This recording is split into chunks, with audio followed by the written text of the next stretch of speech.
Le diagnostic, oui, il est largement partagé. C'est un diagnostic, ça interroge même, parce que ça doit faire, moi je le date d'au moins une dizaine d'années, que ce diagnostic est partagé. Donc la question, c'est moins de savoir si c'est bien la réalité qu'on décrit quand on dit que le système de santé génère plutôt une organisation en silo, qu'on n'arrive pas à impliquer les patients, et qu'on a l'impression, enfin que les citoyens ont l'impression d'être dans des déserts médicaux. La question vraiment, c'est de savoir pourquoi on n'évolue pas plus vite, pourquoi on n'arrive pas à transformer le système de santé alors qu'on sait où sont les problèmes, on sait majoritairement où sont les problèmes globalement. Ce qu'on n'arrive pas à faire, c'est de passer de ce constat à une transformation, parce qu'en fait, c'est le diagnostic plus fin qu'on n'arrive pas à partager, et notamment, c'est d'une part le rôle des différents professionnels de santé entre eux, qui empêchent qu'il y ait un parcours réellement coordonné, parce qu'en fait, le fait de parler de parcours, ça ne veut pas dire grand-chose. Le fait de parler de coordination, qui est un petit peu le mot galvaudé qu'on utilise tout le temps, c'est que la coordination n'existe pas. Donc le véritable enjeu, c'est de passer de ce constat général à un constat beaucoup plus fin et de se dire mais comment on fait pour transformer les choses, comment on fait pour que les professionnels de santé travaillent ensemble, impliquent davantage le patient et puis s'appuient, certainement aussi c'est important, sur des données qui objectivent la situation, que ce soit sur un territoire ou que ce soit dans un parcours de santé particulier.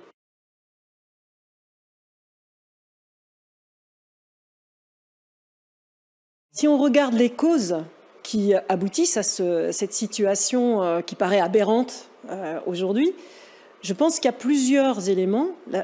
Un des éléments, c'est le statut à la fois des médecins au centre du système de soins et qui ont beaucoup de mal à déléguer des tâches, voire à transférer des tâches sur d'autres professions.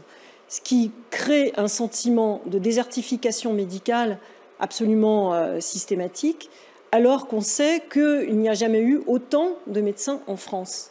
Donc ça paraît aberrant. Jamais autant de médecins en France, alors qu'on a le sentiment de vivre dans des déserts médicaux.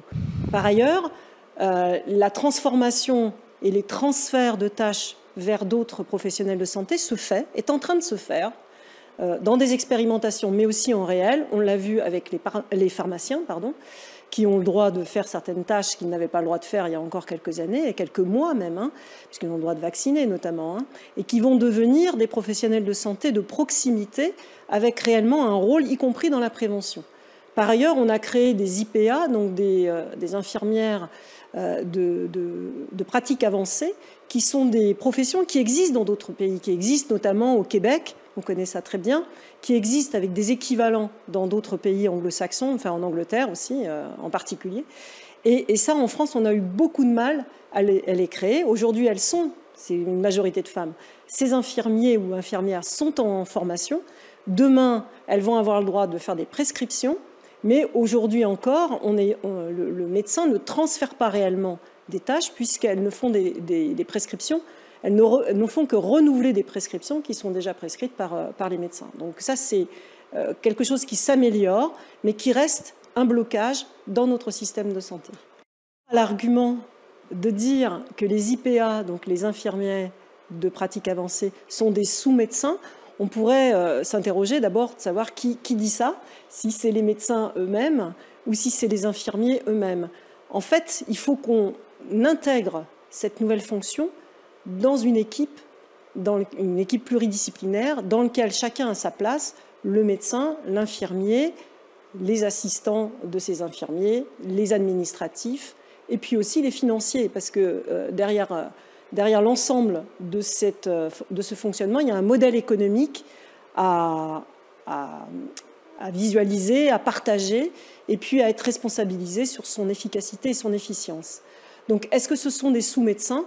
Moi, je crois que ce n'est pas des sous-médecins, bien sûr, mais que ça demande encore à voir comment l'efficacité qui va être produite par cette nouvelle fonction. Ça ne peut pas marcher si ce n'est pas intégré dans une équipe. Donc je pense qu'au lieu de parler de chaque fonction et de son intérêt, il faut absolument repenser l'exercice de la médecine comme étant un exercice qui doit être pluridisciplinaire, qui doit être en équipe et qui doit s'appuyer aussi sur une objectivation grâce aux données, qu'elles soient des données économiques ou des données médicales. On ne doit plus soigner comme on soignait avant. Il n'y a pas avant, ça c'était drôlement bien, et puis aujourd'hui c'est moins bien. C'est qu'on n'utilise pas tous les moyens qu'on a aujourd'hui à notre disposition, et notamment les données qui servent à objectiver les situations, et puis aussi à voir quel progrès on arrive à faire grâce à des nouvelles pratiques.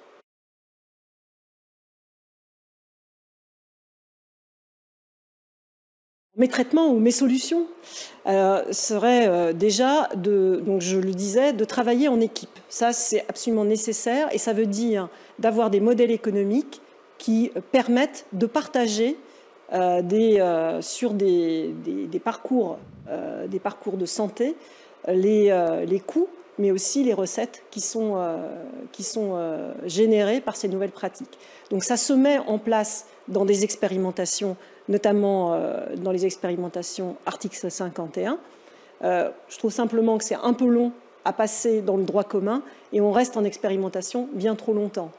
Donc ça, c'est une des premières solutions. La deuxième solution, c'est de se servir des données pour pouvoir objectiver les situations et surtout regarder en quoi les situations s'améliorent grâce à certaines actions. Aujourd'hui, on utilise très mal les données, donc il faut absolument mettre les données dans la main des médecins, mais aussi dans la main de tous les acteurs de santé. Aujourd'hui, on ne le fait pas, ou on le fait de façon trop compliquée, ce qui fait qu'on n'a pas d'études rapides qui permettent de piloter la santé au niveau d'un territoire de santé, par exemple. Et c'est sur les territoires, donc à un niveau relativement décentralisé, qu'on peut voir l'efficacité des actions à mener. Est-ce que ça remet en cause la formation des différents professionnels de santé? Eh bien oui, ça remet en cause la façon dont on va former les professionnels de santé.